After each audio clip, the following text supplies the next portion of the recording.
Welcome. ഇന്ന് നമ്മൾ ചെയ്യാൻ പോകുന്നത് പൈനാപ്പിൾ പായസം. ആദ്യം നമുക്ക് പൈനാപ്പിൾ വേവിക്കണം. അതിനുവേണ്ടി ഇവിടെ എടുത്തിരിക്കുന്നത് 2 കപ്പ് പൈനാപ്പിളാണ്, ചെറുതായിട്ട് അരിഞ്ഞ് എടുത്തിരിക്കുകയാണ്. ഇത് കുക്കറിലേക്കിടാം.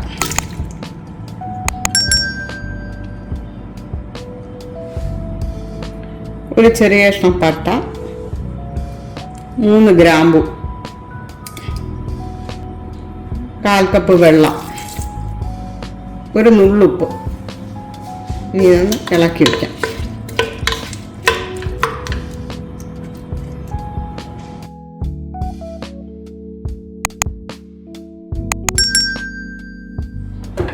അടുപ്പ് കത്തിക്കാം.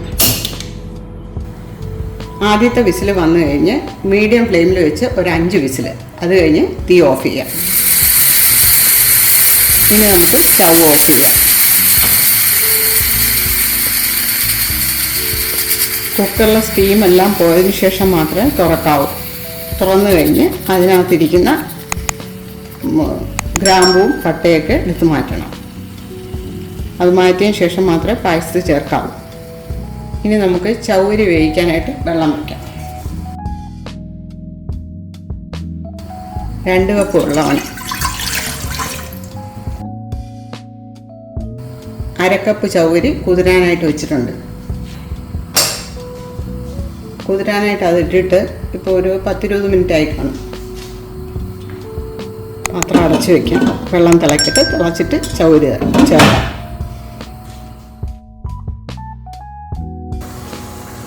വെള്ളം നന്നായിട്ട് തിളയ്ക്കുന്നു. ഇനി നമുക്ക് ചൗരി ചേർക്കാം.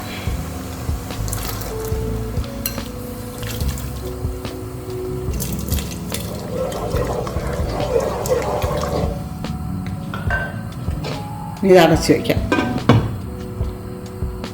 നല്ലതുപോലെ തിളച്ചതിന് ശേഷം തീ ഒന്ന് കുറച്ച് വയ്ക്കണം. ചെറിയ തീ കിടന്നത് വേകട്ടെ.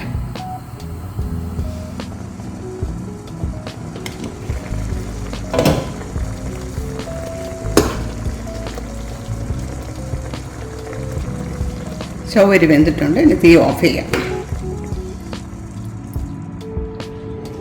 ഇനി ചൗരി ഇതിലേക്കൊന്ന് അരിച്ചൊഴിക്കാം.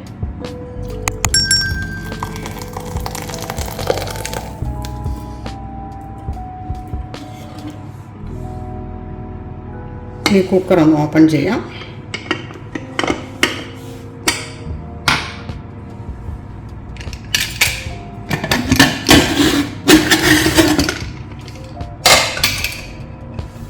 വേണ്ടോ, നന്നായിട്ട് വെള്ളമൊക്കെ വറ്റിയിരിപ്പുണ്ട്. ഇനി ഇതിൽ നിന്ന് പട്ടയും ഗ്രാമ്പും ഒക്കെ എടുത്ത് മാറ്റാം. ഇനി ഒരു പാൻ സ്റ്റൗവിൽ വെച്ച് തീ കൊടുക്കുക.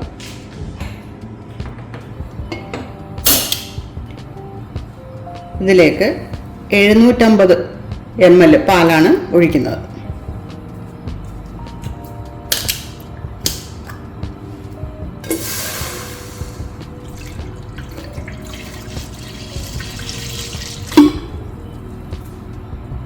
പാല് നന്നായിട്ട് ചൂടാകട്ടെ. പാല് ചൂടായി. ഇനി ഇതിലേക്ക് 1/2 കപ്പ് പഞ്ചസാര ചേർക്കാം. ഞാൻ എടുത്ത പൈനാപ്പിള് ഇത് സാധാരണ മധുരമുള്ളൊരു പൈനാപ്പിളായിരുന്നു. അല്ലാതെ തീരെ മധുരമില്ലാത്ത വല്ലതും ആണെങ്കിൽ നിങ്ങൾ പഞ്ചസാരയുടെ അളവ് കൂട്ടണം.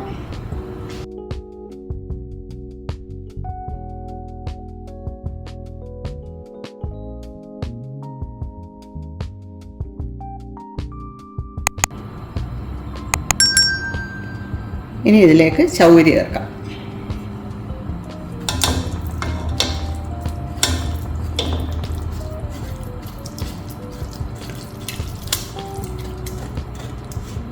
ചൗരി ചിലപ്പോൾ ഇരിക്കുമ്പോൾ കട്ടി പിടിച്ചെന്ന് വരും. അത് കുഴപ്പമില്ല. പാലിലോട്ട് ഇട്ടൊന്ന് ഇളക്കി കഴിയുമ്പോൾ അത് ശരിയാവും.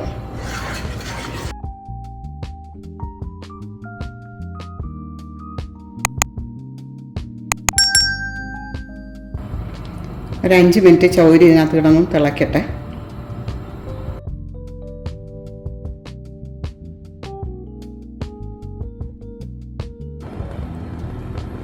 ഇനി ഇതിലേക്ക് 1/4 കപ്പ് കണ്ടൻസ്ഡ് മിൽക്ക്, 250 ml. ഇത് ഓപ്ഷണലാണ്, നിങ്ങൾക്ക് വേണമെങ്കിൽ ചേർത്താൽ മതി.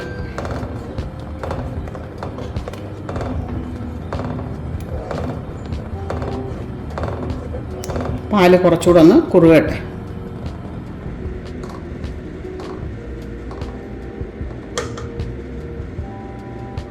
തീ ഓഫ് ചെയ്യാം. ഇനി തണുക്കാനായിട്ട് മാറ്റി വയ്ക്കാം. ഈ പാല് നല്ലതുപോലെ തണുത്തതിന് ശേഷം മാത്രമേ പൈനാപ്പിൾ ചേർക്കാവൂ, അല്ലെങ്കിൽ അത് പാല് പിരിയും. നമുക്ക് ആ സമയത്ത് അണ്ടിപ്പരിപ്പ് മുന്തിരിങ്ങയും വറുത്തെടുക്കാം.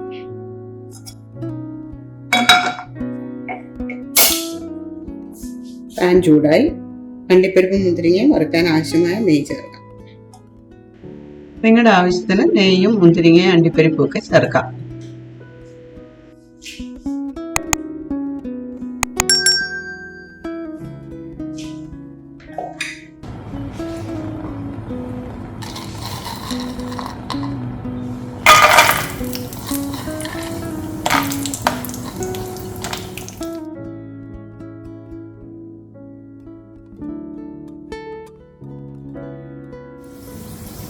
ഇനി ഇതിലേക്ക് അല്പം മുന്തിരിങ്ങ.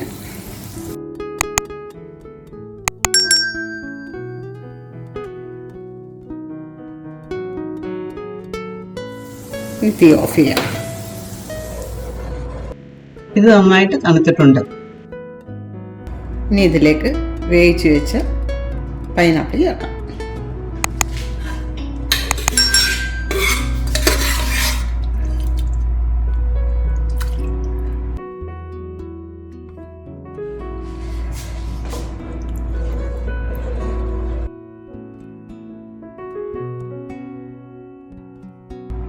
നേരത്തേക്കാൾ നന്നായിട്ട് കുറുകിയിട്ടുണ്ട് പായസം. ഇനി അണ്ടിപ്പരിപ്പ് മുന്തിരിയും വറുത്ത് വെച്ചിരുന്ന് ചേർക്കാം.